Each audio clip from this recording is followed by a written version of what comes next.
It's fleas. That's what it is. Unless you can prove to me that it's not fleas. Good afternoon, everybody. I'm making a new YouTube video only a couple days after I posted my last YouTube video, which is super good progress for me on this channel.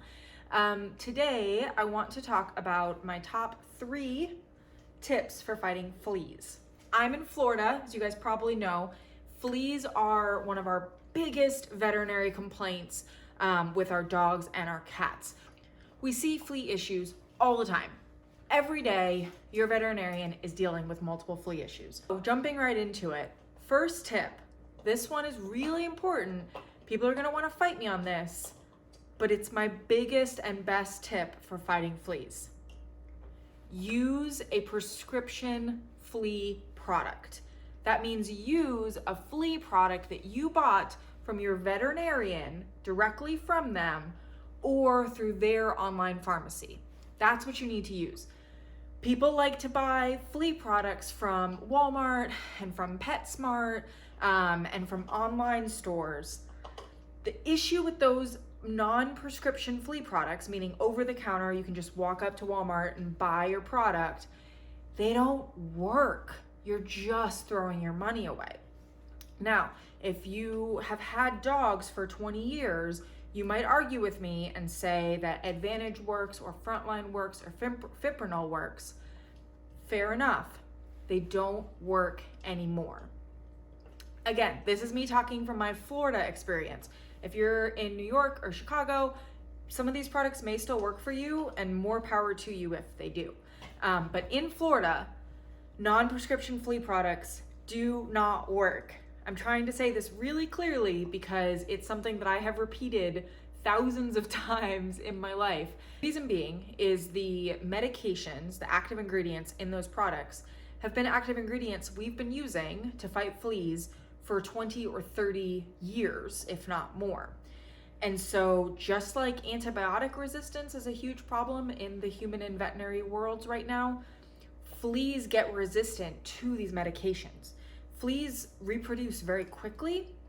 And so a couple of fleas that survive the frontline medication, they're gonna pass on that survival gene to their offspring, and they're gonna create more fleas that don't die from frontline.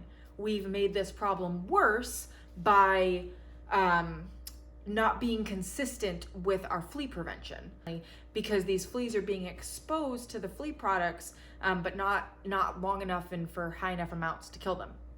So the prescription flea products are newer drugs. They're newer compounds that have been developed over the last 10 years, some of them even more recent than that, to actually kill fleas. And they kill them in different ways using a different mechanism of action than the non-prescription products. And so they work better. They actually work. There's recent studies that prove that they work. So I will say my dog, Kovu, is on Bravecto. Bravecto is an oral flea prevention that he is given every 3 months.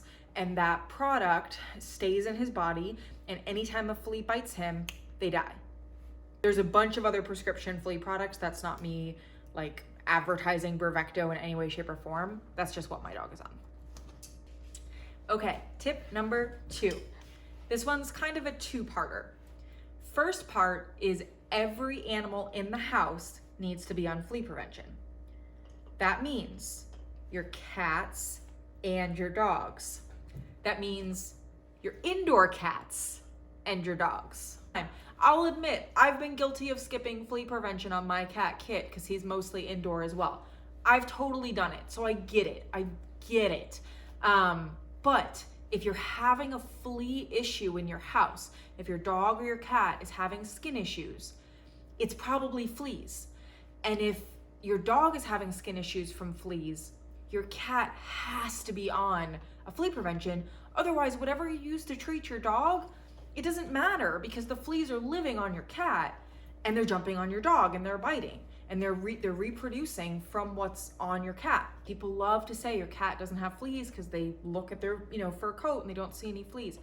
Do you know how often your cat grooms itself? It licks itself constantly. they're not just licking the surface, they're cleaning themselves really thoroughly.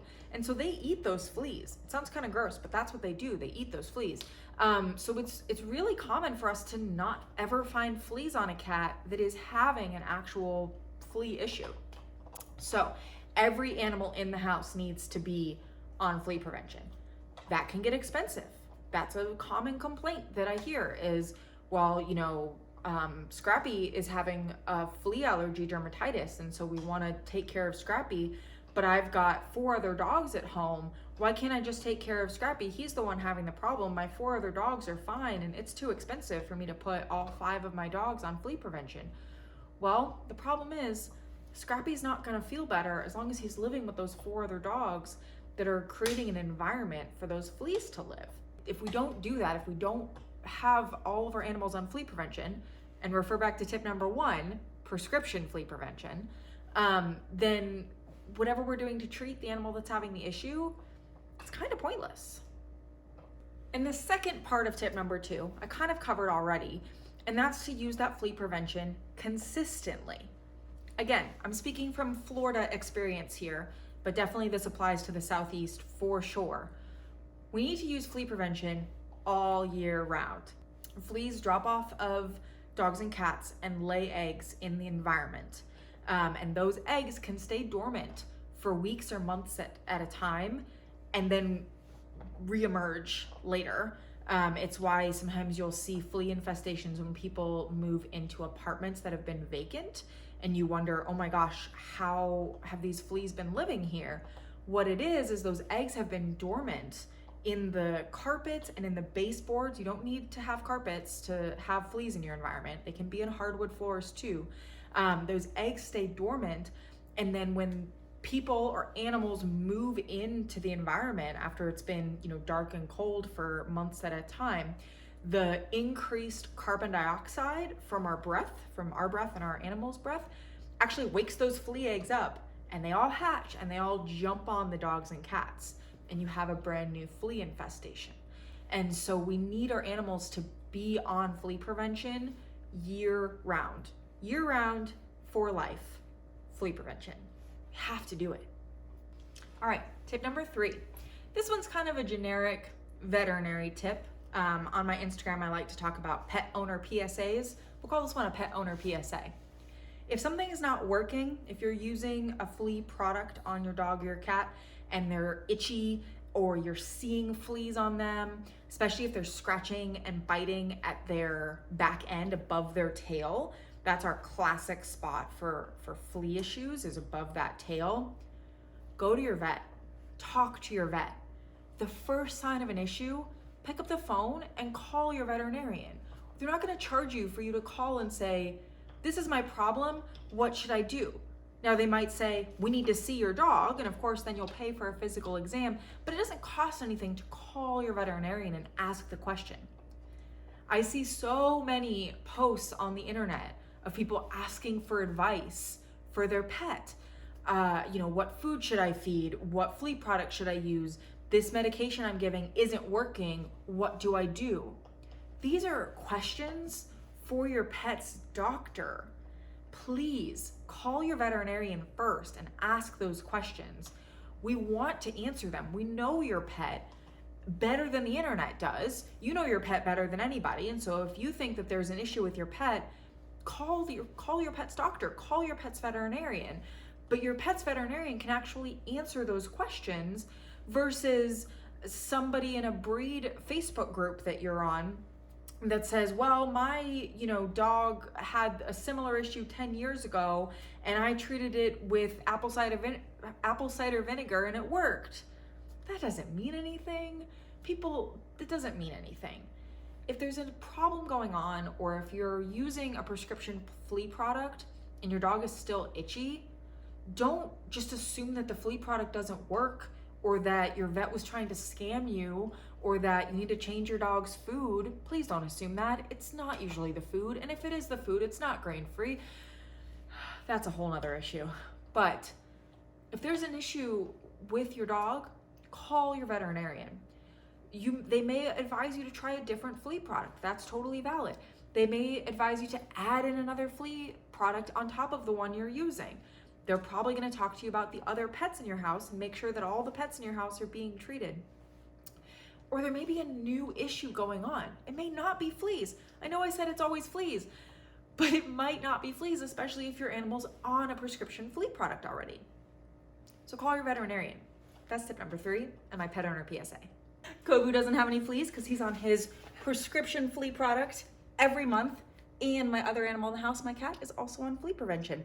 And if there's any issue, I go to my veterinarian. Let me know in the comments below if you're using any of these tips already, if you have any questions about them or want clarification. I do plan to do more videos like this because this was a lot of fun to film. Probably gonna tackle heartworms next. Spoiler alert, all of your animals should be on heartworm prevention as well. But let me know in the comments what other things you want to hear about. I'd love to do some more kind of pet health tip videos. Also, please like this video, share it with your friends, especially if you have a friend or a neighbor that doesn't believe in flea prevention. Send this their way and maybe I can convince them. And also please subscribe if you're not already, and follow me on Instagram. I post there every day about my journey through vet school. My account is Sarah Beth Becomes a Vet. All right. Am I going anywhere clinical that requires me to wear a white coat? No, I am not. Am I wearing my white coat because I really like my white coat and I'm sad I haven't gotten to wear it for real yet? Yes, I am.